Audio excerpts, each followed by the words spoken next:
জন্মদিনে কি আর দেব তোমায় উপহার, বাংলায় নাও ভালোবাসা, হিন্দিতে নাও প্যার।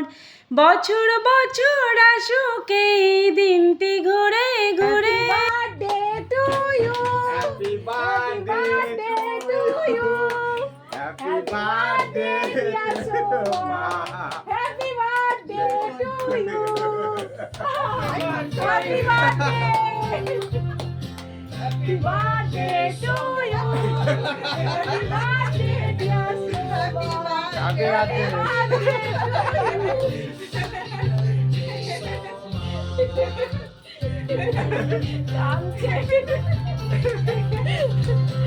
No কান্না,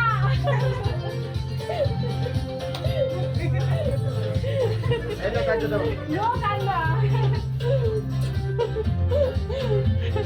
একদম কাঁদবে না, একদম না। এত ভালো দিনে তোমাদের জন্য করবো না আমরা, একদম না, একদম কাঁদবে না।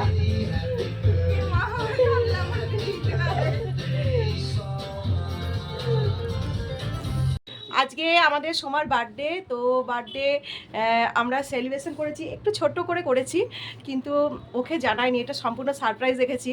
সারপ্রাইজটা রেখেছি আমরা দুজনে মিলে, এটা প্ল্যান করেছি। এই যে আমাদের নিবেদিতা, ওই করেছে সমস্ত কিছু। কথা বলতে, হ্যাঁ আজকে ওর বার্থডে, তো আমরা একটু প্ল্যান করেছি, প্ল্যান করে ওকে একটু সারপ্রাইজ দেবো বলে একটু ছোট্ট মতো একটু আয়োজন করেছি। ছোটটা আমার কাছে অনেক বড়, অনেক বড়। কিছু জানতো না, ও কিছুই জানতো না আমরা এই সেলিব্রেশনটা করছি, ওর কিছু জানতো না, ওকে জানানোই হয়নি। তো এটার জন্য সারপ্রাইজ ওর কাছে এটা একদম। তো সোমা কিছু বলবে, সোমা বলো কি বলবে, কেমন লেগেছে? কি যে বলবো, মানে আমার কাছে উত্তরই নাই, আমি কি বলবো। আমার জীবনের প্রথম এরকম ধরনের, মানে আমার বার্থডে পালন করাটা আমার কাছে প্রথম। এর জন্য তোমাকে তো, তোমাদেরকে থ্যাংক ইউ বলবো না, অনেক অনেক ভালোবাসা। মানে আমার তো কান্নাই পেয়ে গেছে, ব্যাস ব্যাস ভালোবাসা, মানে দেখে এত সুন্দর করে তোমরা আয়োজন করেছো, ভাবতে পারি কিছুই আয়োজন করতে পারিনি, খুব তাড়াতাড়ি করে করেছি। এটা আমার কাছে বিশাল বিশাল, অনেক বিশাল। আশিস দা কি কি বলো কিছু? খুব সুন্দর, খুব সুন্দর লাগছে। আমাদের হ্যাপি বার্থডে চলে যায়, প্রায় চলে যায়, জানতেই পারি না। আগে হ্যাপি বার্থডে জানতে পারতাম না, এখন ফেসবুক এবং মিডিয়ার যুগে জানতে পারছি যে না জন্মদিন আছে। আর সেই জন্মদিনটা এই রাজশ্রী এবং নিবেদিতা মিলে এত সুন্দর করে ছোট্টর মধ্যে একটা আয়োজন করেছে, তাই জন্য many many thanks, many many thanks. খুব ভালো লাগলো, আমি বলার ভাষা নেই, কারণ ও তো নিজেই চোখ দিয়ে ওর একটা জল বেরিয়ে গেছে। সিমিলারলি আমারও একটা ভাষা একটা আছে, সেম। ভালো লাগলো, এই ভালোবাসা তো পাওয়া যাবে না, এগুলো তো বছরে একবারই আসে, কিন্তু এটাকে মনে করে পালন করাটাও একটা সেরকম ক্লোজ না হলে সম্ভব হয় না। Thank you. আজকে আশিস দা আর সোমার মনটা একটু ভারাক্রান্ত মন হয়ে গেছিল, তো কিছু করার জন্য চলো আমরা সবাই মিলে একটু এনজয় করি, আর সোমা কেকটা কাটুক। হ্যাপি বার্থডে সোমাদি, many many happy returns of the day. সারা জীবন এইভাবে হাসি খুশি থেকো আমাদের সঙ্গে, তোমাকে দূর থেকে অনেক অনেক ভালোবাসা। এই সিচুয়েশানটা না আসলে বুঝতেই পারতাম না যে দূর থেকেও মানুষকে এত ভালোবাসা যায়, তাদের ছোট ছোট খুশির মুহূর্তগুলো এইভাবে দূর থেকে উইশ করা যায়। আমি হয়তো ওখানে যেতে পারিনি, কিন্তু আমার আত্মা মন ওখানে ছিল। ওরা প্রত্যেকটা মুহূর্ত আমাকে ফিল করেছে, আর আমিও ওদেরকে ফিল করেছি। সেই যে দুপুরবেলা যখন রাজশ্রী ফোন করে জানালো আজ সোমার বার্থডে, ওরা ছোট্টখাট্টো একটা সারপ্রাইজের ব্যবস্থা করেছে, আমি তখন থেকে মানে সময়টা গুনছিলাম যে কখন সেই সময়টা আসবে আমিও একটু উইশ করব। ওরা যখন আমাকে ভিডিও কলটা করলো সন্ধ্যেবেলা, আর সবাই মিলে আমার সঙ্গে এত সুন্দর কথা বলছিল, তো এক মুহূর্তের জন্য কখন যেন আমি দুর্গাপুরে সত্যি চলে গেছিলাম।